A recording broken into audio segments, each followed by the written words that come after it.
बिस्मिल्लाह सुभान अल्लाह सोनी तेरी शान अल्लाह बख्शी नाल ईमान अल्लाह कर मुश्किल मेरी आसान अल्लाह हक अल्लाह महबूद अल्लाह हादी मुर्शद नूर अल्लाह ला इलाहा इल्लल्लाह मुहम्मद रसूलुल्लाह सल्लल्लाहु अलैहि वसल्लम लगन वे पक्की ते मुक जांदे फासले धड़का नहीं जे रहिंदा कोई नेड़े और दूर दा मेरी औकात की पुछदे हो बेलियो मैं बंदा खुदा दा ते गुलाम हजूर दा।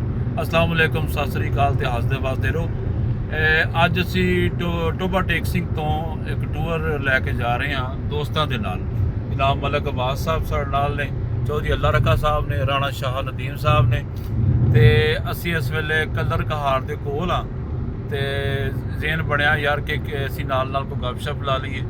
ਇਹ ਸਾਡਾ ਟੂਰ ਜਿਹੜਾ ਇਹ ਜਾਏਗਾ ਐਬਟਾਬਾਦ ਤੋਂ ਫਿਰ ਮਨਸੇਰਾ बटग्राम चलास और गिलगित फिर वादिया हुंजा फिर उस तो बाद खुंजराब नारान कागान सैफुल मलूक यानी कि एक लंबा टूर है 6-7 दिन का।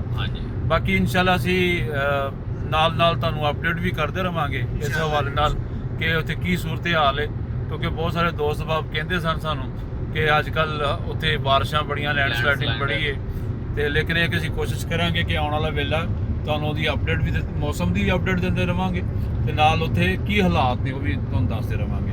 ਤੇ ਜਿਹੜਾ ਮੇਰਾ ਚੈਨਲ ਹੈ ਆਰਜੇ ਅਮਰ ਪੰਜਾਬੀ ਦਾ, ਇਹਨੂੰ ਤੁਸੀਂ ਸਬਸਕ੍ਰਾਈਬ ਕਰਨਾ ਹੈ, ਘੰਟੀ ਦਾ ਬਟਨ ਵੀ ਦਬਾ ਦੇਣਾ ਤੇ ਸ਼ੇਅਰ ਵੀ ਕਰਨਾ ਹੈ। ਬਹੁਤ ਬਹੁਤ ਸ਼ੁਕਰੀਆ। ਅਗਲੀ ਵੀਡੀਓ ਜਿਹੜੀ ਹੈ ਕਲਰ ਘਾਰ ਦੇ ਕੋਲ ਪਹਾੜਾਂ ਦੀ ਤੁਹਾਨੂੰ ਦਿਖਾਉਂਦੇ ਹਾਂ।